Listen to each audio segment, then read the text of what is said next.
여러분 할 수 있습니다. 절대 쫄지 마세요. 제가 도와드릴게요. 안녕하세요. 이번은 이제 1, 2, 3강에 걸쳐서 여러분들께 해드리고 싶었던 말을 끝내고 이제 국어, 영어, 수학에 대해서 구체적으로 공부법에 대해서 어떻게 공부하는 게 좋은지 말씀을 드리려고 하고요. 첫 번째는 이제 국어 영역부터 말씀드릴게요.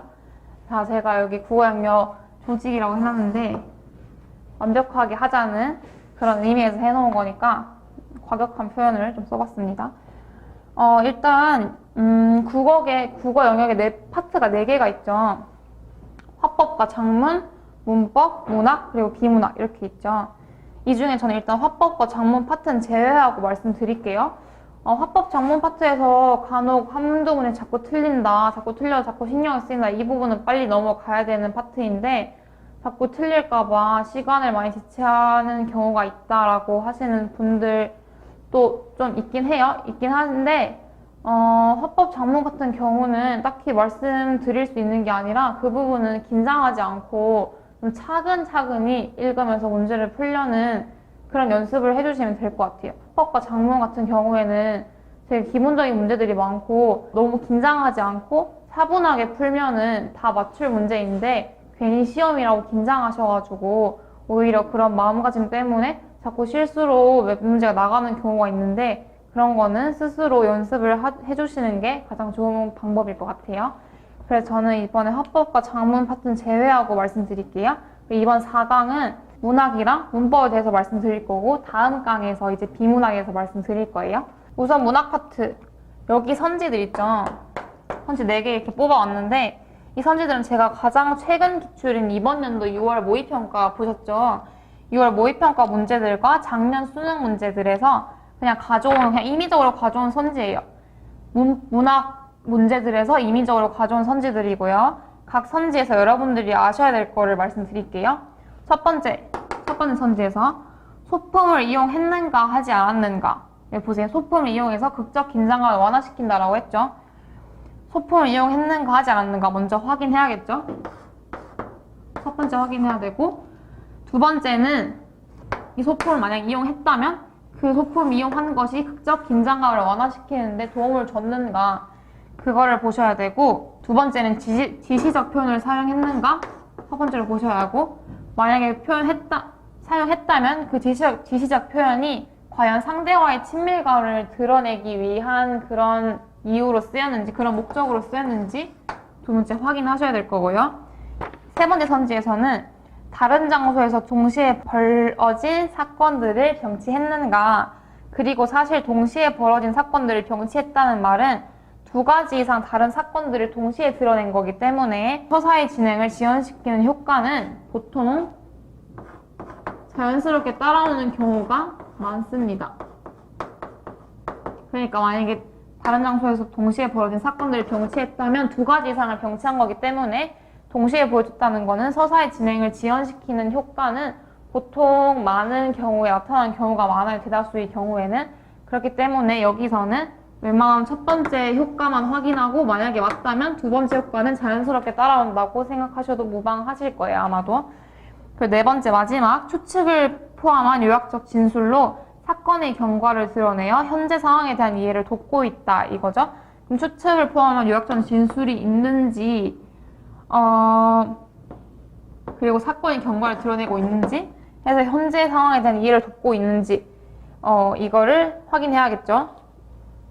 자, 여기서 이 선지들이 익숙하시나요? 아니면은 제가 방금 말씀드린 것처럼 이 2가지를 다 확인하셔야 되고 보통 사건 병치는 서사 진행을 지연시킨 효과가 대부분 나타나는 걸 알고 계셨나요?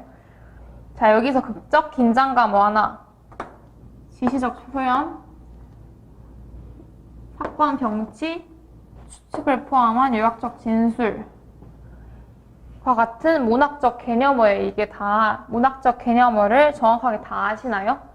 대충 아는 거 말고 정확하게 아시나요? 그 이외에도 관조적 태도나 자로적 태도, 성찰적 태도, 냉소적 태도 또는 상승 이미지, 하강 이미지 이런 개념어 다 아시나요? 예를 들어서 긴장감 완화, 여기 극적 긴장감 완화라고 돼 있죠? 긴장감 완화는 어떤 인물들이 다른 인물과 싸우거나 외적 갈등, 자기 자신과 싸우거나 내적 갈등 있잖아요. 윤동주 자기 자아 분열하고 이런 거 있잖아요. 내적 갈등 등으로 인해서 감정이 고조되어 있고 편안하지 않고 뭔가 일이 있어서 좀 고조되어 있는 안 좋은 그런 상황에서 이런 갈등들이 완화되어서 편안해진 상태를 나타내는 거예요. 싸우던 두 인물들이 화해를 한다거나 아니면 악역인 사람이 한 명 죽거나 굴복하거나 또는 자기 자신의 정체성이 합치되는 그런 상황들을 말하는 게 다 극적 긴장감을 완화시키는 거예요. 그리고 또 지시적 표현은 이것저것 이렇게 무언가를 가리키는 그런 표현인 거죠. 사건의 병치는 말씀드렸던 것처럼 뭐 다른 장소에서 동시에 벌어진 사건들이라고 하면은 드라마 보면 우리 한 장면만 나오는 게 아니잖아요. 한 공간에서 일어난 사건들만 계속 나오는 게 아니라 뭐 방에서 누군가 싸우고 있는 거를 보여주는 그런 씬이 있다가 갑자기 바깥에서 누군가가 누군가를 마주쳐서 막 놀라는 상황 이런 두 가지를 보여주고 있죠. 그런 게 사건들을 병치해 준다는 거고요. 요약적 진술은 되게 긴 이야기를 짧게 설명해주는 이렇게 요약적 진술이라고 보통 말을 하죠. 그런 것들이에요. 문학을 어려워하시는 분들 중에는 작품의 해석이 있어서 어려움을 겪는 분들도 당연히 계시겠지만 이런 문학적 개념어를 정확히 모르시는 분들이 많으세요. 문학은요, 문학 작품이기 때문에 그걸 읽는 독자마다 해석이 달라질 수 있고 너무나 많은 견해가 생길 수 있는 분야예요. 하지만 수능 같은 그런 시험은 객관적인 면이 당연히 있어야겠죠. 절대 주관적으로 하면 안 되겠죠. 왜냐하면 해석에 따라서 만약에 문제 풀이가 달라진다면은 이의제기 되게 많이 들어올 거고 그러면 객관적인 시험이 될 수가 없으니까요. 그렇기 때문에 평가원에서는 우리 보통 이렇게 보기 주는 거 있잖아요. 보기 주면서 이렇게 작품 설명 이렇게 돼 있잖아요. 이런 거 가끔 있죠. 가끔은 자주 있죠. 이런 보기를 주면서 그 이 틀에 맞게, 이게 틀이에요. 하나의 틀. 이 틀에 맞게 해석하라고 지시를 하기도 하고요. 그러한 주관적으로 사람들마다 해석하는 사람들마다 나올 수 있는 다양한 이견들이 나올 수 없도록 철저하게 객관적으로 문제를 출제합니다. 그래서 문학은 해석 능력이 다가 아니에요.